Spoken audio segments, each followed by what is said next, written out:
മലയാള സിനിമയുടെ സമയം മാറിയിരിക്കുന്ന സമയമാണ്.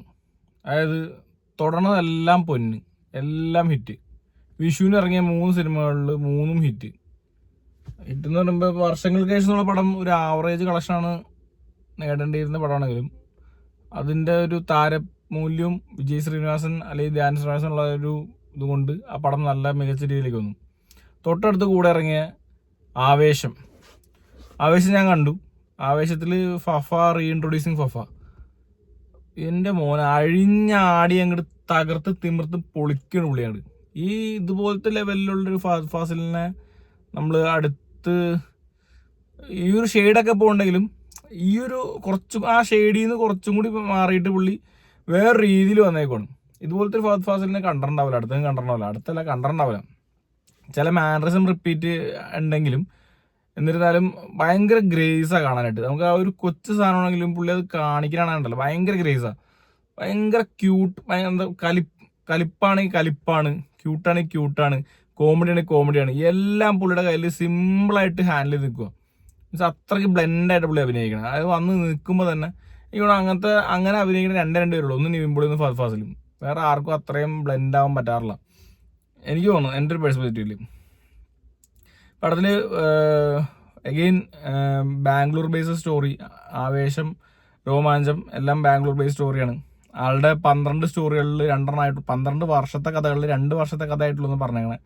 ഇനിയും ബാംഗ്ലൂർ ബേസ്ഡ് സ്റ്റോറീസ് കാണാനുണ്ട് ജിത്തു ബായുടെ. അപ്പോൾ ഈ പടത്തിൽ പിന്നെ എക്സൈറ്റിംഗ് ആയിട്ടുള്ളതെന്ന് വെച്ചാൽ പടത്തിൻ്റെ സ്ക്രിപ്റ്റ് വളരെ ചെറിയൊരു കഥ, ചെറിയൊരു തീം.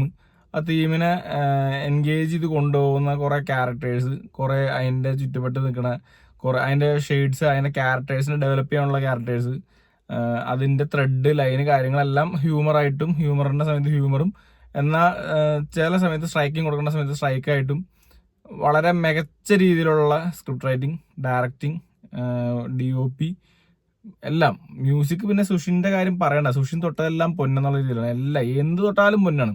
പുള്ളി ട്രെൻഡ് മനസ്സിലാക്കിയിട്ട് പുള്ളി വേടനിറക്കും, ഇതിനിറക്കും, എന്താണോ വേണ്ടത് ആ സമയത്ത് ട്രെൻഡ്, എങ്ങനെയാണോ ട്രെൻഡ് ആവണത് ആ സാധനം പുള്ളി ഇറക്കി ആ സാധനം കൈപിടിക്കും. ആ സമയത്തെ പാട്ട് പുള്ളിയുടേതായിരിക്കും. ഒരു രക്ഷയില്ലാത്ത മൂവി എന്നുള്ളതിനുപരി നമുക്ക് തിയേറ്ററിലിരുന്ന് ഒരു കൂട്ടം ഫ്രണ്ട്സിൻ്റെ കൂടെ ഇരുന്ന് എൻജോയ് ചെയ്ത് ഒരു ആവേശത്തോടെ കണ്ട് ഉല്ലസിച്ച് നമുക്കൊരു ഹാപ്പി ടൈം എൻജോയ് ചെയ്യാൻ പാകത്തിനുള്ള ഒരു മൂവിയാണ്. ഒരു കൂട്ടം ചെറുപ്പക്കാരുമായിട്ട് തിയേറ്ററിൽ പോയി കഴിഞ്ഞാൽ നമുക്ക് അതിന് കിട്ടുന്ന ഒരു വൈബ് എന്ന് പറഞ്ഞാൽ ഭയങ്കര വലുതായിരിക്കും. അപ്പോൾ അങ്ങനെ കാണേണ്ട ഒരു സിനിമയാണ്. ഒരിക്കലും OTT ഒരു ചെറിയ സ്ക്രീനിലോ മൊബൈൽ സ്ക്രീനിലോ കാണേണ്ട പടമല്ല. എൻജോയ് ചെയ്ത് ഫ്രണ്ട്സൊക്കെ ആയിട്ട് കോൾ ചെയ്യുന്നോ അല്ലെങ്കിൽ എങ്ങനെയാണോ കമ്പനിയുള്ള ഫ്രണ്ട്സായിട്ട് പോയി കണ്ട് എൻജോയ് ചെയ്ത് ഹാപ്പി ആയിട്ട് ഇറങ്ങേണ്ട പടമാണ്. മോൻ ഹാപ്പി അല്ലേ? പടം കണ്ടവർക്കാലും മോൻ ഹാപ്പി അല്ലേ? എടാ മോനെ പടം പോയി കാണണ്ട, ചുമ്മാ വേറെ ലെവലടാ, പോയി കാണ് എടാ മോനെ. അപ്പം പടം മാസടവേ, നമുക്ക് കണ്ട് തകർക്കാനുള്ള സാധനം ഉണ്ട് അതിനകത്ത്. എൻജോയ് ചെയ്യാൻ പറ്റുന്ന സാധനമുണ്ട്. എൻ്റർടൈൻമെൻ്റ് എന്നുള്ള സാധനം ഗ്യാരണ്ടിയാണ്. നമ്മൾ ഭയങ്കര അങ്ങനെ ഇങ്ങനെ ഒന്നും ഇതാക്കരുത്. Entertainment, purely entertainment. And we reintroducing Fahadh Faasil, Fafa man. ഇനി നിങ്ങളുടെ ശെഖാവത്തിനെ കാണാതിരിക്കുകയാണ്, ഇതേ കാറ്റഗറിയിലുള്ള ശെഖാവത്തിനെ. അതിന് നിങ്ങളെങ്ങനെ വ്യത്യസ്തമാകുമെന്ന് കാണണം.